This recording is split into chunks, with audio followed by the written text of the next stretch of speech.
So God spends an entire day of creation hammering out a solid glass sky, but we are supposed to believe rockets just casually float into an infinite vacuum? Genesis isn't poetic metaphor. Raqia literally means a physical metallic dome. Why else did the US military fire nuclear missiles straight UP during Operation Fishbowl? Ditch the textbook narrative. Today, we decode the suppressed cosmic ceiling locking humanity in quarantine. Welcome back to the Sanctuary Studio. Today, we are decoding Genesis verse 1, chapter 6 to 8. 1/6 of the entire creation story is dedicated to building a solid structure called the firmament. The mainstream wants you to think this is just a primitive metaphor, but if you read the original Hebrew, Raqia literally translates to a solid, hammered-out metallic dome. It is an atmospheric quarantine. If this solid firmament actually exists, it is the ultimate suppressed obstacle to our modern space program. You can't just fly a rocket through a solid electromagnetic barrier. The ancient texts tell us that the creator gods physically encased the planet to separate the lower 3D realm from the cosmic fluidic universe above. We are living inside a hyper-advanced frequency-controlled terrarium. Exactly, Clara. The Sumerian accounts predate Genesis and describe this exact structure as the Great Band of Heaven. It was engineered by the Anunnaki architects after the cosmic wars. They didn't just create a breathable atmosphere, they installed a dense, piezoelectric plasma shield to lock human consciousness into a specific vibrational density. It is a frequency prison framed as divine creation. The text explicitly states it separates the waters above from the waters below. Orthodox science laughs at this, but advanced astrophysics is just now realizing that space behaves exactly like a fluidic ether. The ancients understood that the cosmos is an ocean of cymatic energy.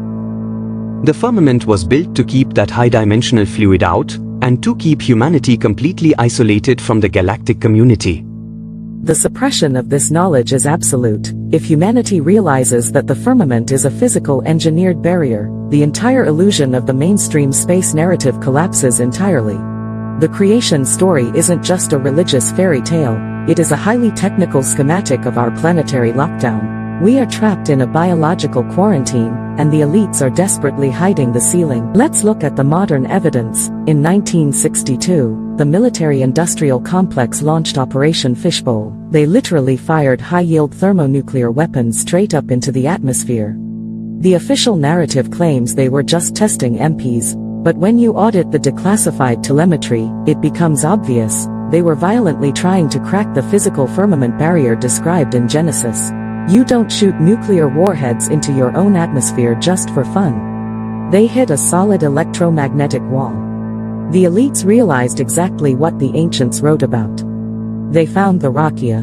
And ever since that terrifying realization, in the 1960s, the space program has had to rely on highly compartmentalized math and hidden launch trajectories to avoid admitting we are physically enclosed in a dome. Look at the physics of sonoluminescence, sound creating light in water. The firmament uses acoustic frequency to hold back the cosmic waters. When the military struck it with nuclear plasma, they weren't just hitting a physical ceiling, they were disrupting a hyperdimensional acoustic barrier. The gods who built it designed it to withstand anything a primitive, planet-bound civilization could ever throw at it. The Book of Enoch elaborates on this, describing literal portals and gates within this firmament where the luminaries travel. NASA doesn't launch rockets straight up because they literally cannot. They use parabolic curves to slide along the electromagnetic barrier, eventually dipping out of sight over the ocean. The entire space program is choreographed to maintain the illusion of an infinite, open sky. Imagine the night sky in 1962. A massive nuclear missile ascends into the darkness, followed by a blinding flash of high-altitude plasma. Instead of dissipating into an infinite vacuum, the explosion spreads out completely flat against an invisible, solid electromagnetic ceiling, briefly illuminating the colossal, geometric grid of the ancient Anunnaki quarantine shield high above the terrified military observers. So what exactly is the heaven that Genesis claims was placed inside this structure? From a quantum perspective, the firmament isn't just a defensive shield, it is a massive holographic projector. The luminaries, the sun, moon, and stars, are localized frequency expressions operating within the dome itself. Mainstream science feeds us the infinite vacuum theory, because the truth of a localized system is terrifying. If you acknowledge that 1/6 of the creator's effort was spent building a physical ceiling, you have to completely re-evaluate modern astrophysics. The space program is a multi-billion-dollar matrix designed to hide the fact that we cannot leave. The rovers, the deep space telemetry, it is all compartmentalized data rendered to keep humanity docile and believing in a limitless, freely explorable universe. Exactly. The firmament is the absolute boundary of our dimensional terrarium. When the ancient texts say it separates the waters, they refer to the aether, the primordial, fluidic plasma of the multiverse. The firmament keeps our dense, low-frequency 3D reality stabilized. If that barrier were to ever fall, the higher dimensional waters would instantly flood our reality, completely wiping the existing matrix clean. This is the true esoteric meaning behind the Great Flood mythos found worldwide. It wasn't just rain, it was a temporary, localized breach in the firmament. The windows of heaven were literally opened, allowing the hyperdimensional waters to reset the biological laboratories of Earth. The elites know this cyclical history, and they are terrified of what happens when the Anunnaki grid begins to destabilize again. The ancients knew we lived under a massive, engineered dome. The stars above are not distant burning suns, but intricate somatic frequencies, projected directly onto the firmament's boundary. The elite space agencies use highly advanced CGI and fisheye lenses to bend the horizon and fake an infinite void, desperate to keep the human collective entirely unaware of the magnificent cage we were all born into. This brings us to the ultimate cognitive dissonance. NASA, how do you maintain a space program with a solid roof?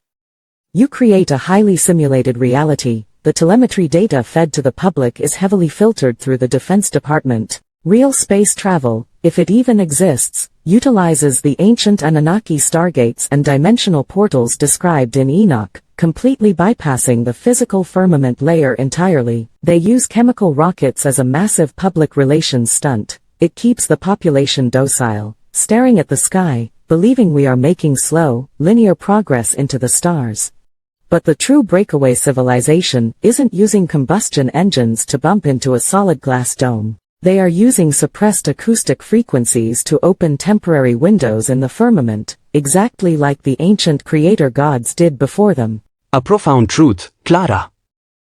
The space program is the modern religion, complete with its own high priests in lab coats. They demand blind faith in a model of the universe that directly contradicts the oldest recorded texts of humanity. The firmament is not an obstacle to be breached by primitive fire and metal. It is a conscious, vibrational lock that only opens to specific, highly guarded quantum acoustic frequencies. The secret societies that run the modern aerospace matrix poses the true maps of the Earth and the firmament. They know exactly where the dome intersects with the terrestrial plane. By controlling the narrative of infinite space, they prevent humanity from realizing our true status as cosmic royalty held in a state of deliberate, frequency-controlled quarantine. We are literal prisoners of our own engineered amnesia. As the illusion fractures, the physical reality of the firmament comes into sharp focus. A modern rocket launches, surrounded by fire and fury, only to arc drastically and vanish out of sight over the ocean, never truly piercing the celestial veil. Meanwhile, deep underground, the true gatekeepers manipulate ancient acoustic technology, silently opening portals through the solid waters of the sky high above us all. As we conclude this audit, the data leaves us with a profound realization. Genesis verse 1 chapter 6 to 8 is not primitive poetry. It is a literal blueprint of our planetary matrix. The firmament is a physical electromagnetic obstacle that the mainstream space program spends billions of dollars to hide. We are living inside a highly engineered quarantine zone, intentionally separated from the greater fluidic cosmos above our heads. But this quarantine isn't permanent. Our consciousness is the ultimate frequency weapon. By tuning our internal vibration, we can theoretically bypass the electromagnetic constraints of the firmament. The ancient texts left us the keys. Stop looking to government space agencies to give you the stars. You hold the multidimensional coordinates inside your own unplugged DNA. This entire planetary cage is only an illusion. Beautifully synthesized, Clara. I have spent over a century watching the empires of men try to write their own physics, while completely ignoring the ancient blueprints. The firmament stands as a testament to the sheer power of the Anunnaki architects, but it was never meant to hold a fully awakened human collective. As our global acoustic frequency rises, the structural integrity of their quarantine matrix weakens.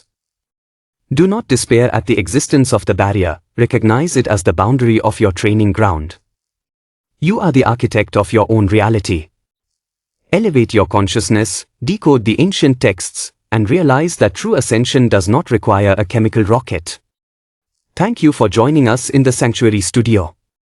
Share this frequency, awaken the collective, and as always, strictly question everything.